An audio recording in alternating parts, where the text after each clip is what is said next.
महाराष्ट्रातील ताज्या घडामोडी जाणून घेण्यासाठी STV महाराष्ट्र चॅनलला सबस्क्राइब करा, शेअर करा आणि बेल आयकॉन प्रेस करा।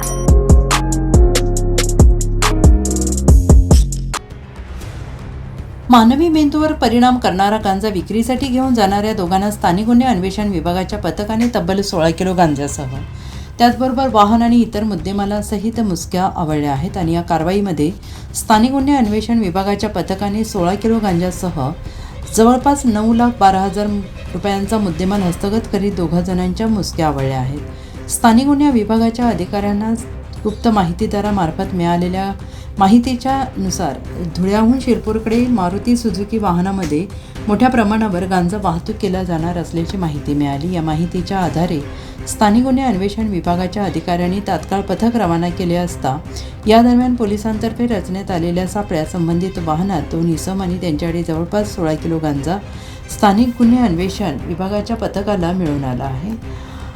धुळे शहरातील एका इसमाकडून हा गांजा विकत घेण्यात आला असल्याची माहिती देखील समोर आली आहे। संबंधित इसम हा फरार असून पुढील तपास स्थानिक गुन्हे अन्वेषण विभाग करत आहे।